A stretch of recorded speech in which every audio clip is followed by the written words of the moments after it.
sosok kurus kering. Aku kembali berjalan secepat yang ku bisa, keringat sudah mulai membanjiri punggung dan keningku. Seiring usia kandungan yang semakin membesar, aku jadi lebih cepat lelah dan sesak.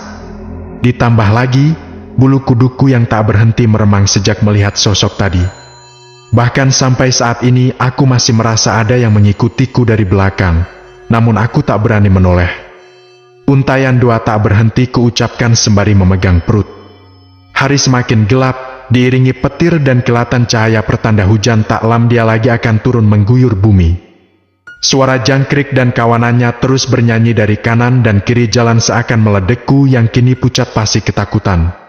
Secercah harapan mulai terasa saat kelap-kelip lampu rumah warga mulai terlihat dari kejauhan. Aku semakin melajukan langkah menuju tempat tujuan. Akhirnya, warung bakso Pak De Ali terlihat juga. "Pak De, bakso satu!"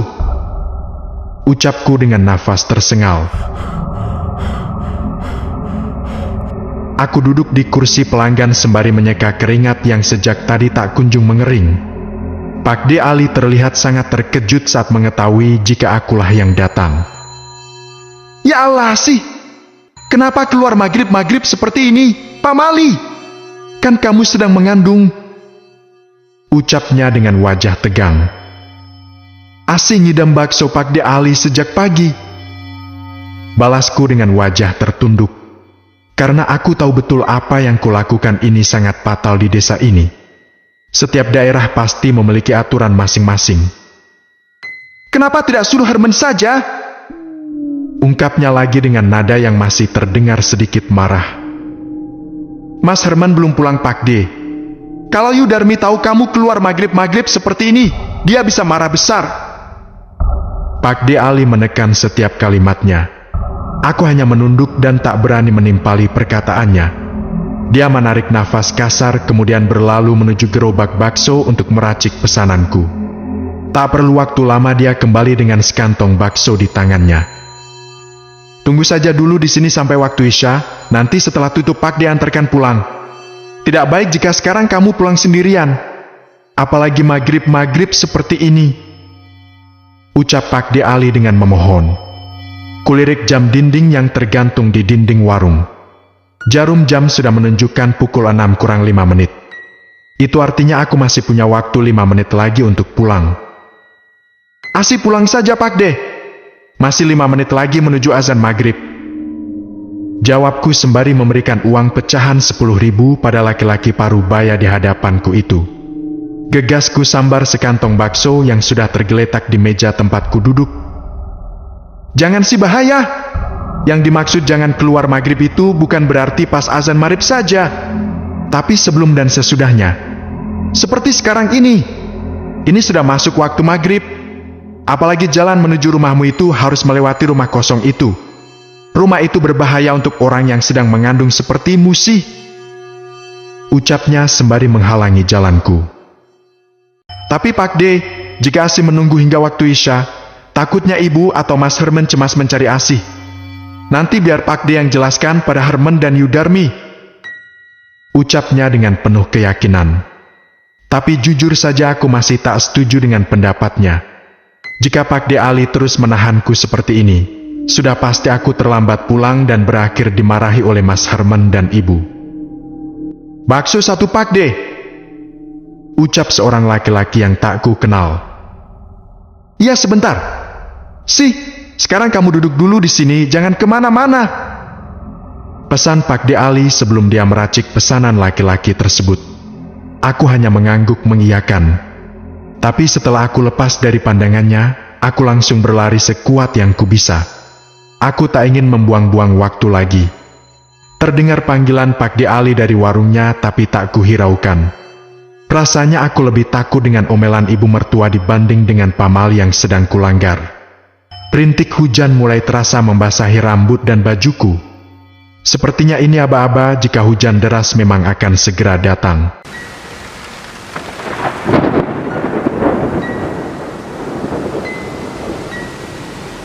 Aku berhenti dengan nafas tersengal, jarakku berdiri hanya 100 meter dari rumah kosong itu. Aku mengatur nafas untuk kembali berlari. "Si, Terdengar suara laki-laki yang selalu kudengar setiap hari. Hatiku yang semula sesak, langsung terasa plong begitu mendengar suara Mas Herman. Walaupun aku pasti akan dimarahinya nanti, tapi setidaknya aku memiliki teman untuk melewati rumah kosong itu. Mas? Jawabku sembari menoleh.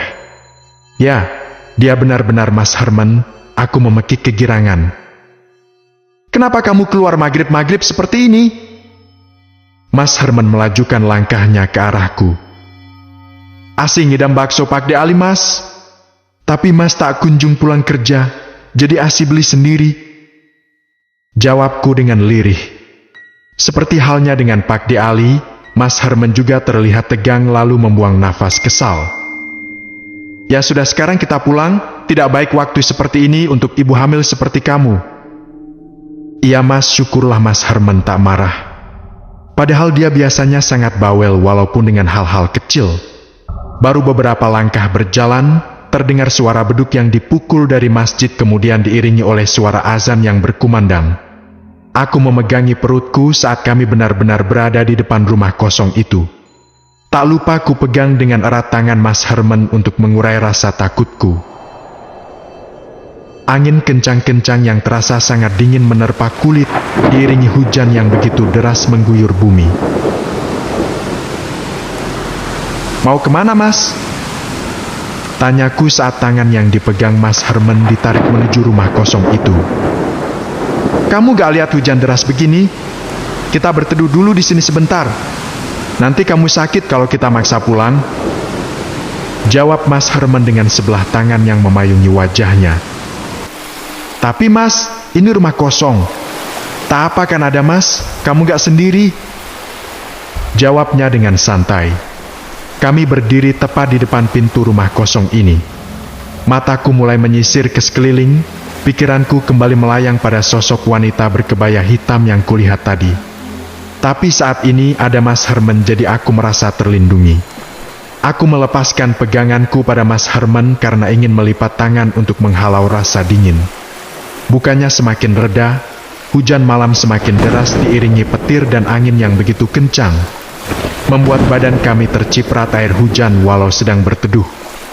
Mas Herman mengajakku untuk mundur dan semakin mendekati pintu agar kami tak terkena cipratan hujan. Walaupun takut, aku tetap mengikuti sarannya. Hari sudah berganti malam, hanya cahaya bulan yang tertutup awan yang menjadi sumber penerangan kami. Was, angin kencang kembali datang. Apa tidak sebaiknya kita pulang saja, Mas? Sepertinya bahaya jika kita bertahan di sini. Takutnya rumah ini roboh tertiup angin. Ucapku pada Mas Herman tanpa menoleh ke arahnya. Lama tak ada jawaban. Kukira Mas Herman tak mendengar ucapanku karena bising dengan suara angin dan rintik hujan. Namun saat ku menoleh, betapa terkejutnya aku saat mendapati Mas Herman sudah tak ada di sampingku lagi. Mas, kamu di mana? Dadaku kembali berdegup kencang. Kulihat di sekeliling rumah kosong ini, namun tak ada siapapun. Entah sudah berapa kali aku memanggil Mas Herman, tapi dia tak kunjung kembali. Apa dia meninggalkan aku? Tiba-tiba pintu rumah kosong itu terbuka lebar tertiup angin. Tepat di depan mataku aku melihat wanita kurus menggantung dengan tali yang melingkar lehernya. Kakiku lemas bukan main. Sekantong bakso yang sejak tadi kupegang erat terjatuh karena tanganku tak sanggup menahannya. Suaraku seakan tercekat di tenggorokan dengan dada turun naik. Ya Tuhan, kemana Mas Herman sebenarnya? Kepala wanita itu yang semula menunduk tiba-tiba terangkat, membuat tatapan kami bertemu. Wajahnya hitam dengan belatung yang memenuhi setiap inci wajah. Dadaku sesak sekali, kakiku sangat berat untuk kuajak menjauh dari tempat ini. Aku hanya bisa berdiam diri dengan tatapan yang tak bisa kupalingkan sama sekali. Aku seperti dipaksa untuk menonton kejadian ini. Dia menyeringai dengan bola mata yang perlahan berubah menjadi warna putih seluruhnya. Brak!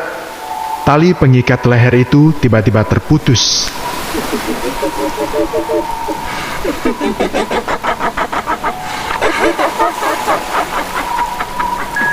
Wanita dengan perawakan kurus kering itu merangkak mendekati kakiku yang kini bergetar hebat. Suara tawanya membuat suasana semakin mencekam.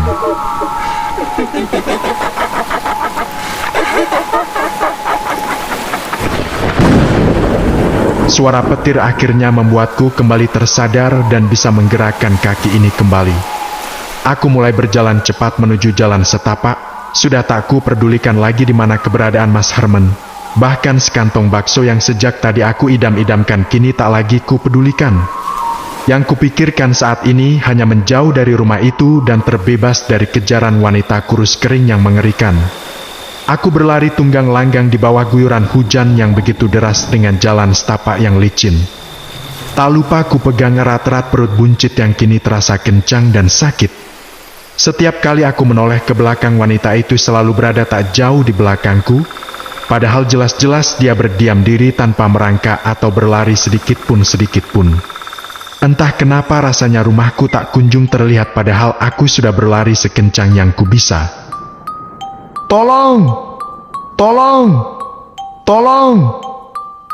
Aku berteriak histeris, berharap ada seseorang yang bisa ku mintai pertolongan.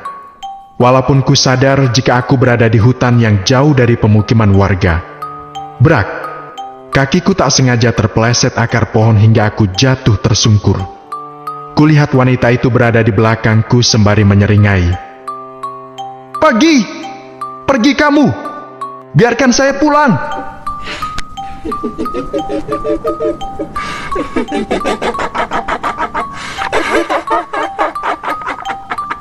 Lagi-lagi dia tertawa membuatku semakin histeris. Dia merangkak mendekat. Tak ingin kalah, aku pun ikut merangkak menjauhinya. Tolong!